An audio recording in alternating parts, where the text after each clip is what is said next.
नमस्कार दोस्तों, मैं हूँ गोविंद और आप सुन रहे हैं हॉरर कहानी, वो भी मेरी ज़ुबानी। दोस्तों, आज फिर से एक नई कहानी आपके सामने हाजिर है। वैसे तो आपने बहुत सी हॉरर कहानियाँ सुनी होगी, लेकिन मुझे पूरी उम्मीद है कि आज की ये हमारी कहानी सुनकर आपको सच में डर का एहसास होने वाला है। बस मेरी आपसे इतनी गुजारिश है कि आप अगर इस कहानी को पूरा सुनेंगे तो सच में बहुत ज़्यादा मज़ा आने वाला है। साथ ही अगर आप पहली बार हमारे इस चैनल पर आए हैं तो चैनल को अभी सब्सक्राइब कर लीजिए। ऐसा करने से हमारी और आपकी नज़दीकियाँ बढ़ जाएगी और आगे आने वाली वीडियो आप तक आसानी से पहुंच जाएगी। तो ज़्यादा समय ना लेते हुए जल्दी से अपनी कहानी को शुरू करते हैं। शाम के 5 बजे होंगे।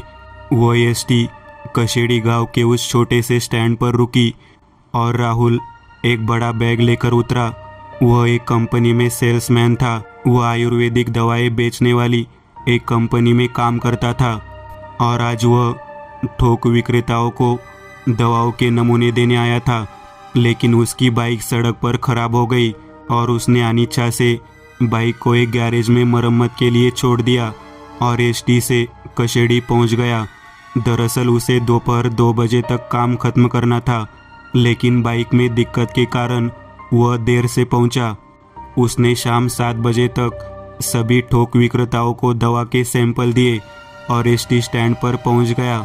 लेकिन अगली एसटी रात 10:30 बजे थी। अब 3 घंटे तक क्या करना था, इसलिए वह उस गांव में घूमने लगा।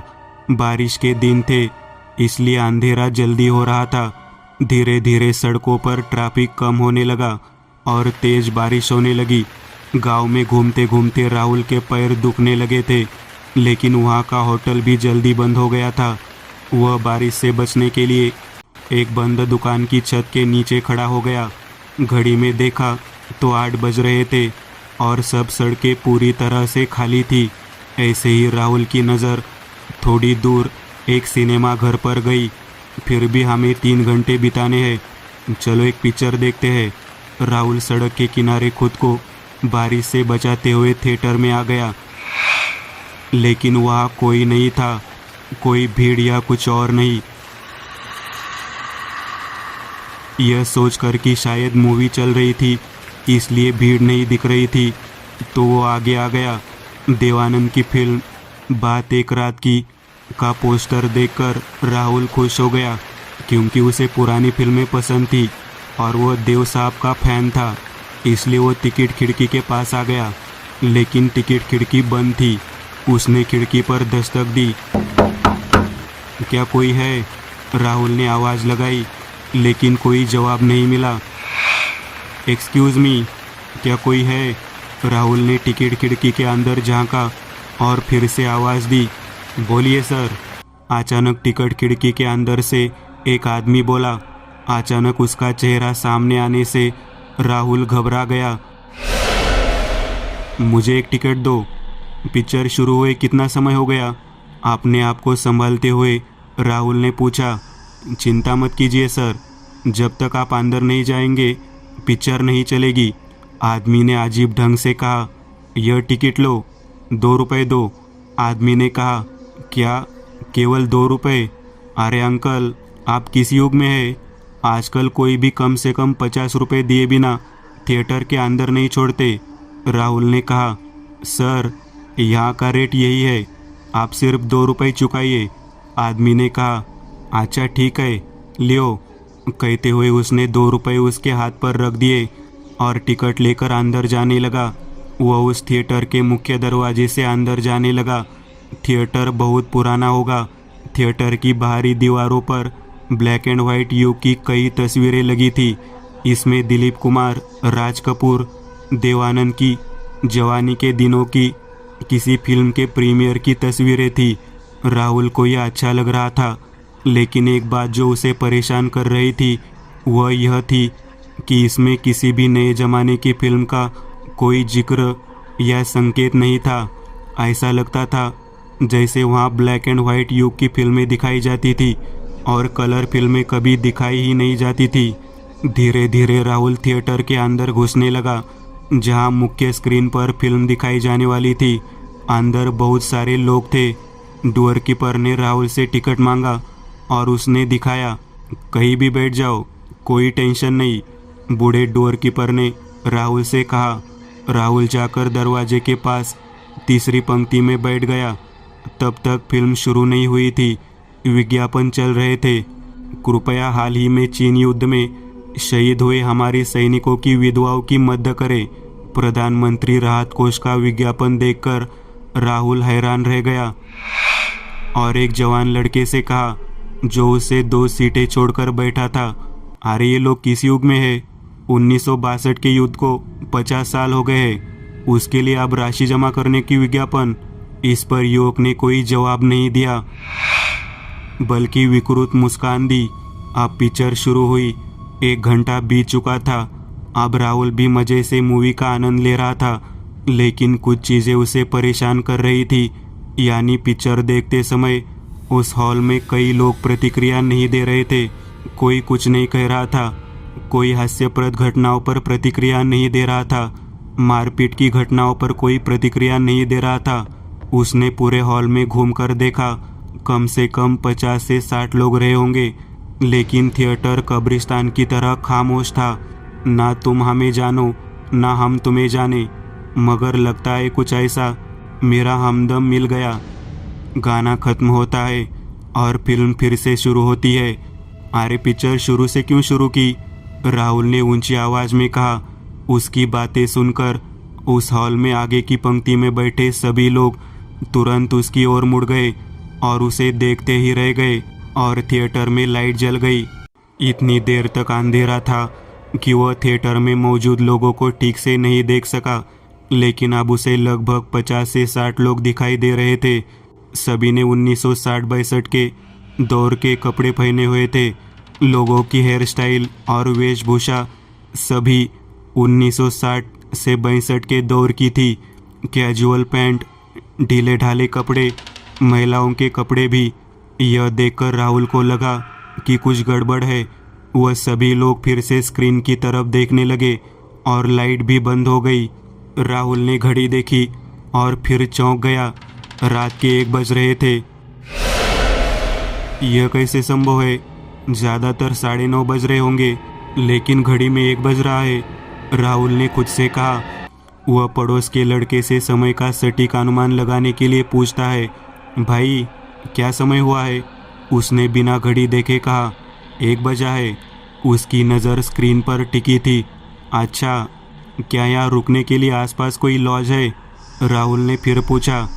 पता नहीं, क्योंकि मैं यहाँ से बाहर नहीं गया हूँ, लड़के ने कहा। मतलब? राहुल ने कुरेदते हुए पूछा। मतलब, मैं इस फिल्म को कई सालों से देख रहा हूँ। यह भी 1 घंटे तक चलती है और फिर शुरू से शुरू होती है। मैं यहाँ इस कुर्सी पर बैठा हूँ और बाहर नहीं जा सकता। लड़के ने स्क्रीन की ओर देखा और एक सांस में सब कुछ कह दिया। मुझे नहीं पता कि आप क्या बात कर रहे हैं, वैसे भी मैं जा रहा हूँ। राहुल उठ खड़ा हुआ। आप कहाँ जा रहे हैं? इस मूवी को पूरा देखे बिना यहाँ से कोई नहीं जा सकता, लड़के ने स्क्रीन पर देखते हुए कहा। क्या ज़बरदस्ती है? मैं जा रहा हूँ, देखता हूँ कौन रोकता है। राहुल गुस्से में हॉल के दरवाजे के पास आ गया तो दरवाज़ा बंद हो जाता है। डोर कीपर, दरवाज़ा खोलो, मैं जाना चाहता हूँ, राहुल चिल्लाया और दरवाज़ा खोलने की कोशिश की, लेकिन वह बाहर से बंद था। क्या हो रहा है? दरवाज़ा बंद करके कहाँ चला गया? राहुल ने लड़के की तरफ देखते हुए कहा। मैंने तुमसे कहा था कि कोई भी यहाँ से बाहर नहीं जा सकता। लड़के ने प्रत्याशा में अपना सिर राहुल की ओर घुमाया और राहुल कांपने लगा, क्योंकि लड़के का आधा चेहरा पूरी तरह से जल चुका था।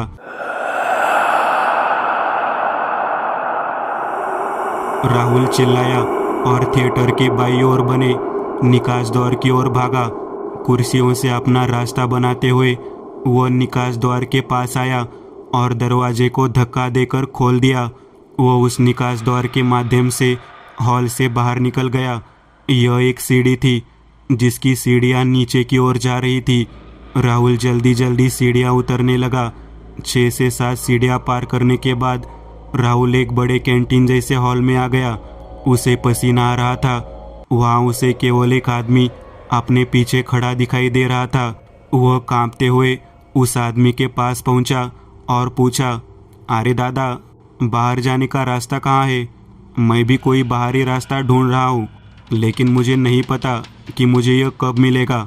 उस आदमी ने राहुल की ओर मुड़ते हुए कहा, क्या मतलब? आपका क्या मतलब है? राहुल ने कहा, तो जो भी यहाँ आता है वह वापस नहीं जा सकता। मैं भी 15 दिन पहले यहाँ पिक्चर देखने आया था, लेकिन फंस गया। बाहर निकलने की कोशिश की, लेकिन अभी भी यही हूँ और इसे छोड़ नहीं सकता। तो उसने हॉल के दूसरे कोने में बैठे एक आदमी की ओर इशारा किया। वो कौन है और तुमने उसे क्यों नहीं छोड़ा? राहुल ने पूछा। मैंने उससे कहा, अरे चलो बाबा, लेकिन उसने कुछ नहीं कहा। तू उसे बता, अगर उसने तेरी बात मान ली और वो तैयार हुआ तो हम तीनों एक साथ जा सकते हैं। उसने राहुल से अनुरोध किया। रुको, मैं उसे समझाता हूँ। राहुल कुर्सी पर बैठे आदमी के पीछे आकर खड़ा हो गया। अरे दादा, चलो यहाँ से, बहुत बेकार जगह है, राहुल कहने लगा, लेकिन उसने कोई जवाब नहीं दिया। तभी राहुल धीरे से उसके सामने आया और उसके शरीर में एक कांटा लग गया, क्योंकि वह उसी आदमी की लाश थी। राहुल ने पीछे मुड़कर देखा तो वह आदमी वहां नहीं था, सिर्फ वही लाश कुर्सी पर बैठी थी। राहुल अब इधर उधर बाहरी रास्ता ढूंढने लगा। उसने कैंटीन के दूसरे कोने में एक दरवाज़ा देखा और उसके बगल में खिड़की थी। वह भागकर खिड़की के पास गया। उसने खिड़की से बाहर देखा और उसकी जान बर्तन में गिर गई, लेकिन अगले ही पल उसके सिर में चींटियां लग गई, क्योंकि खिड़की में से उस थिएटर के बाहर की सड़क देख सकता था। सड़क पर लोगों की भीड़ देख सकता था, लेकिन खिड़की के बाहर तो दिन का उजाला था, लेकिन खिड़की के अंदर अंधेरी रात थी। राहुल ने अब खिड़की खोली और उस खिड़की से नीचे उतरने का फैसला किया। उसने बड़ी खिड़की के पास लगे पाइप को पकड़ लिया और नीचे उतरने की तैयारी करने लगा। वह खिड़की से बाहर निकला और पाइप पर लटक गया। उसकी नज़र नीचे गई और उसने एक अजीब नज़ारा देखा। वह उस पाइप पर लटकने की कोशिश करने वाला अकेला व्यक्ति नहीं था। कई लोग पाइप पर लटके हुए थे। उनके जले हुए सड़े हुए शरीर थिएटर की इमारत के चारों ओर लटक रहे थे और नीचे उतरते समय वे चीखते चिल्लाते रहे, बीच बीच में हंस भी रहे थे। उस भयानक दृश्य को देखकर राहुल चिल्लाया और खिड़की से वापस अंदर आ गया। उसने भगवान का नाम जपना शुरू कर दिया। अब उसने उस खिड़की के बगल वाले दरवाजे को धक्का दिया और वह उस दरवाजे से होते हुए दूसरे बड़े हॉल में आ गया। हॉल के बीच में एक बूढ़ा आदमी सफ़ेद कुर्ता और सफ़ेद धोती पहने हुए एक कुर्सी पर बैठा था। यह जानकर कि यह कोई इंसान नहीं बल्कि एक पिशाच है, राहुल ने उस पर से नज़र हटा ली और दरवाजे से वापस चलने लगा। अरे तुम इस समय यहाँ क्या कर रहे हो? बूढ़े ने चिल्लाकर राहुल से कहा। मुझे पता है तुम भी एक भूत हो, मेरे पास मत आओ, रुको रुको और भागो मत। उसी बूढ़े आदमी ने राहुल की ओर आते हुए कहा, लेकिन राहुल ऐसे भागने लगा जैसे सामने मौत हो। पीछे से बूढ़ा भाग रहा था, वह कुछ कह रहा था, लेकिन राहुल उस पर ध्यान नहीं दे रहा था कि वह क्या कह रहा है। वह भागकर उस खिड़की के पास आया। अब कोई रास्ता नहीं है, यही एकमात्र रास्ता है। तो उसने खुद को उस खिड़की से बाहर फेंक दिया। वह नीचे गिर गया। आँख खुली, सामने पंखा जोर जोर से घूमता नजर आया।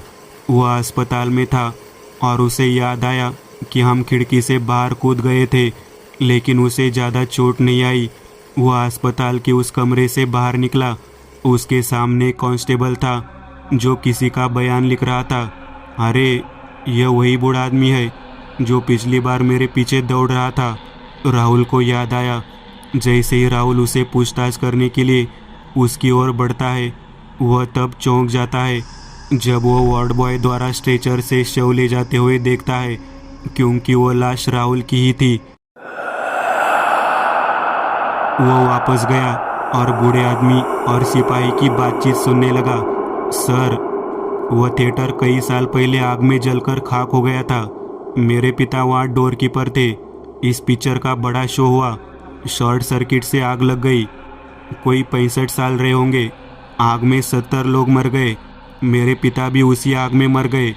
टिकट क्लर्क, सारे लोग मर गए। तब से बहुत से लोग गायब हो गए और फिर मैं पिछले 20 वर्षों से उस स्थान की रखवाली कर रहा हूँ। मैं किसी को भी रात में वहाँ घूमने की इजाज़त नहीं देता। कल बारिश के कारण, देर हो जाने के कारण यह लड़का उसी समय अंदर गया होगा। फिर सुबह 3 बजे मैंने उसे देखा। मैंने कहा रुको, लेकिन वह भाग गया और खिड़की से बाहर कूद गया और मर गया बेचारा। राहुल दुखी मन से उस हॉस्पिटल से बाहर आया। अब और कुछ नहीं था और वो चलता रहा और रोता रहा, लेकिन नियति के आगे कोई क्या करेगा। और इस तरह वह उस थिएटर तक पहुंच गया, अंदर गया। आज दरबान ने उसे टिकट नहीं मांगा। वह हॉल में जाकर उसी सीट पर बैठ गया और पिक्चर खत्म होने का इंतज़ार करने लगा। दोस्तों, आज के लिए बस इतना ही। अगर आपको यह कहानी अच्छी लगी हो तो लाइक कीजिएगा। आप में से कई लोग बिना लाइक किए भाग जाते हैं।